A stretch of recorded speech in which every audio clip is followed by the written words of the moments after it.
Nigeria, like most other countries in Africa, now has a democratic government, quote and unquote.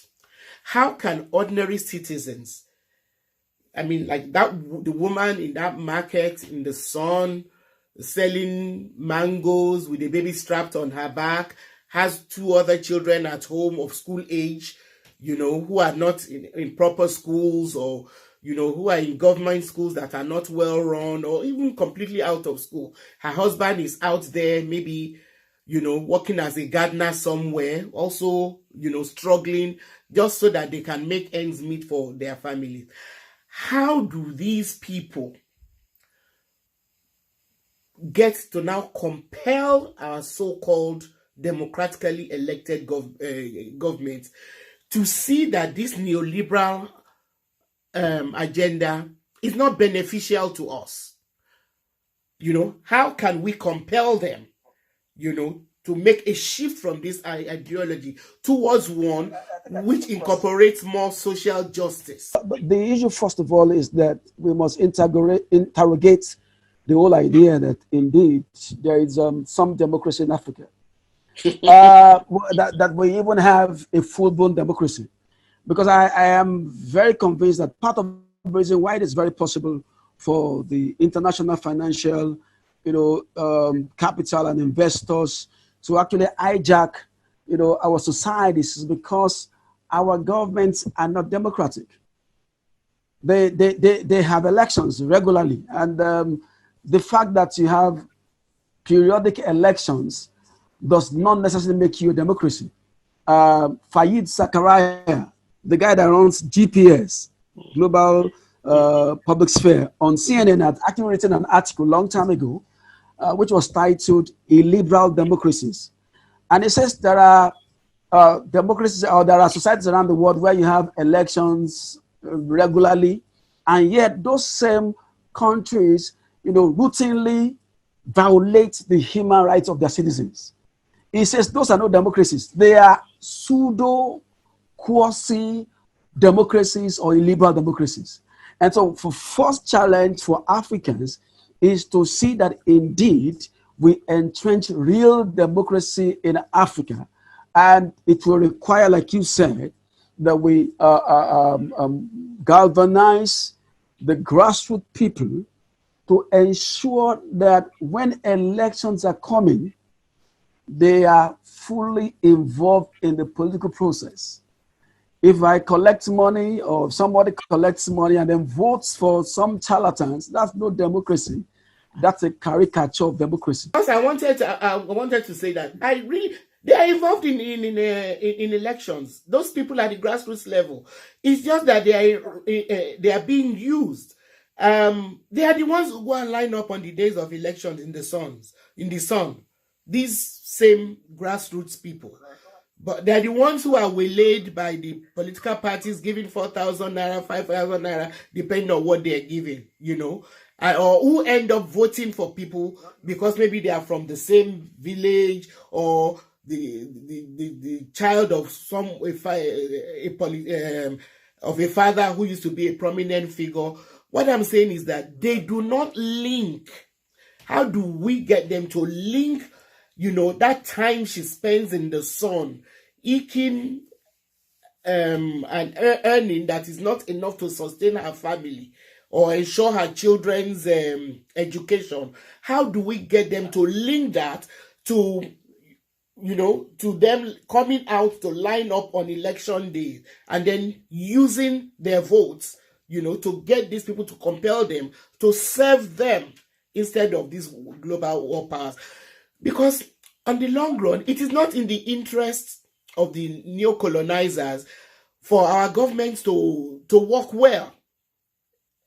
From what it's looking like, corruption, which is already a problem with us. If the problem of corruption is solved, and we actually have responsible leaders there, they are less likely to keep pursuing this neoliberal agenda. So nobody's going to fight for us. Actually, I was going to touch on that issue. Really, to enlighten, and you use the word, they're using these people, they're Yeah. manipulating them.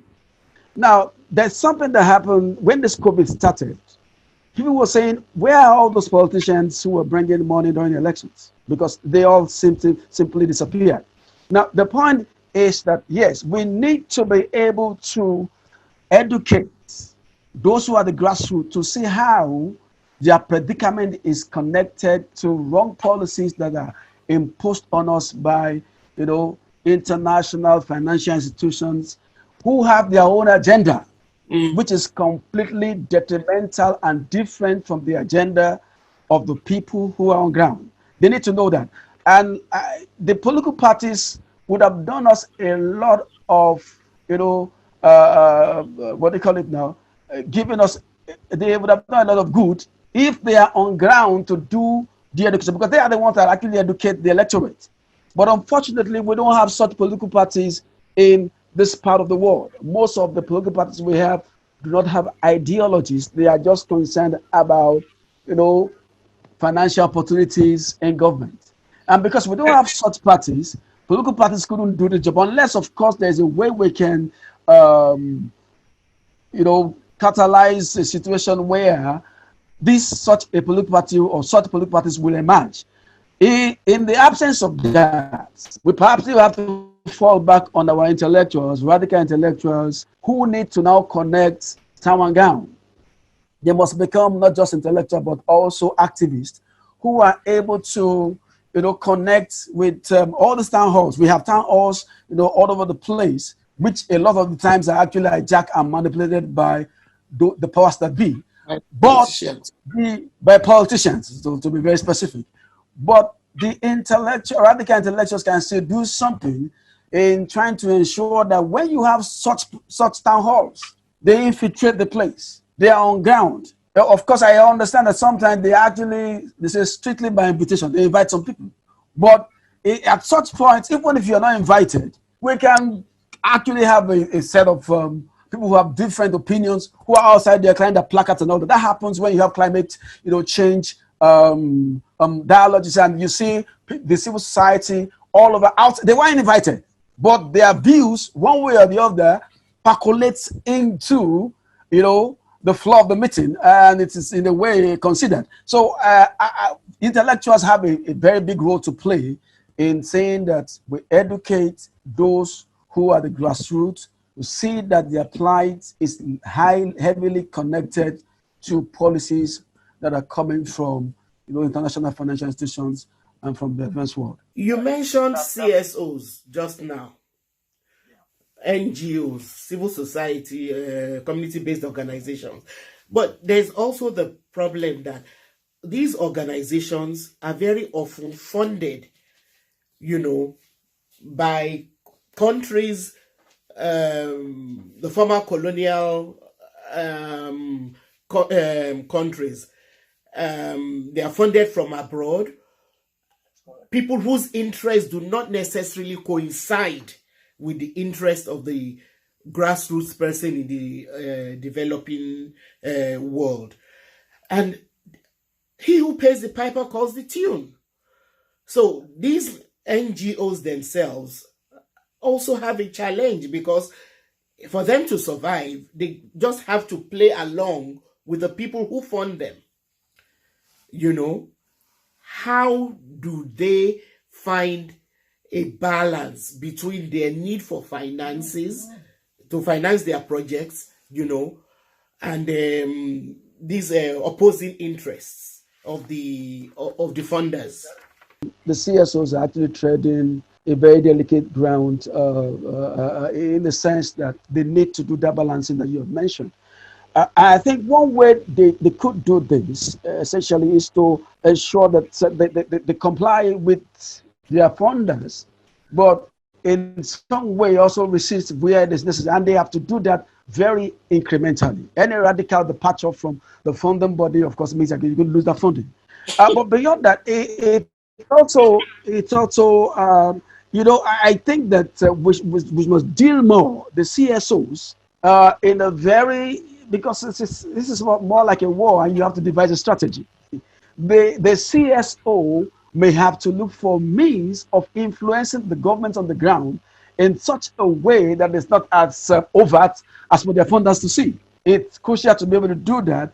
And beyond that, I think they also have partners overseas who actually have similar, positions with them in terms of saying that we have more justice, more equality across the world. They can also connect with these counterparts overseas to share ideas, experience, and perhaps even get funding.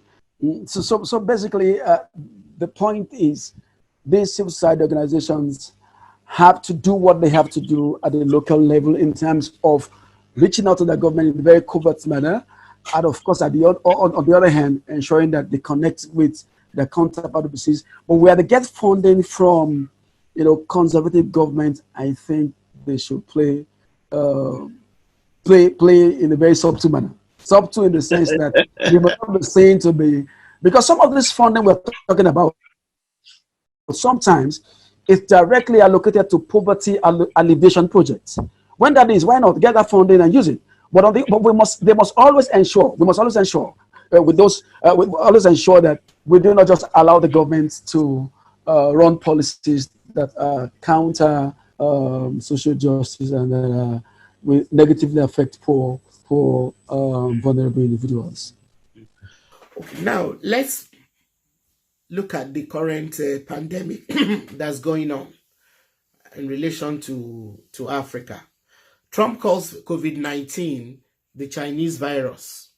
The Chinese say that the Americans brought it to Wuhan when they came for the military games in October 2019.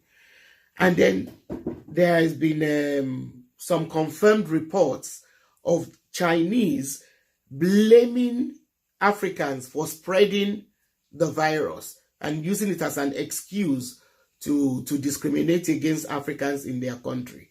Do any of these allegations have any credence?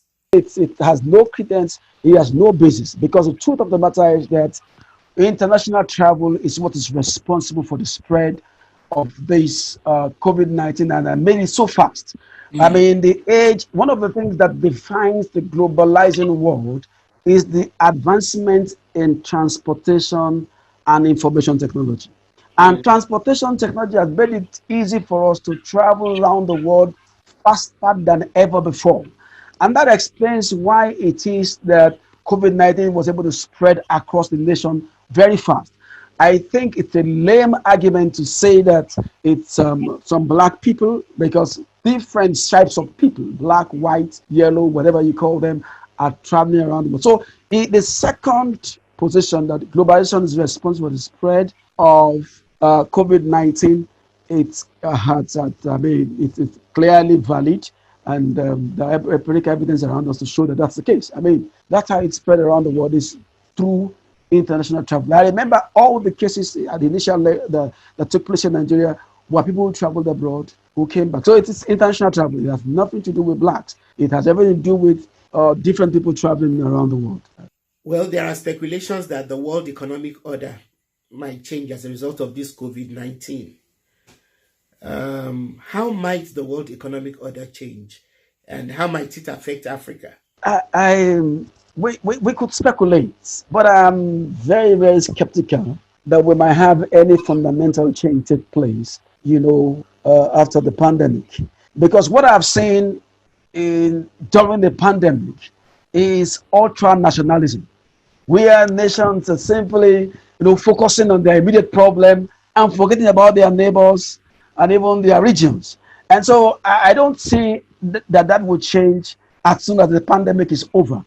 Of course, one thing that happens about nations and internationalism, global cooperation, it fluctuates from time to time.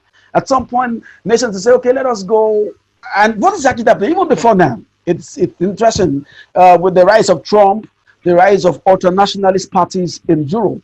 We've seen a situation where countries are recoiling back into themselves and are becoming more interested in the general welfare of the globe. And so I don't think that the pandemic will change that. But look at the competition over vaccines. There is a very steep competition. Everyone is trying to outdo the other. Say, okay, if I can produce vaccine first, that means I make plenty of money. And so it's clear to me that the competition will still be there. It's clear to me that global cooperation will only happen when perhaps that is in the interest of everybody. Now, of course, I also want to think that the spark, so to speak, between China and the USA will go a long way to determine the direction of the global economy. But I tell you, there is so much trade going on between those countries. I think I heard somewhere online that's about $5 trillion trade taking place. So I don't even see any too long a conflict between these two countries. After some time, because of the common interest they have in the common trade and in their investments, they will eventually make up. And then, of course, the global economy runs the way it's been running. So I don't see any fundamental change taking place. That's my position on this matter. Thank you once again. Thank you so much.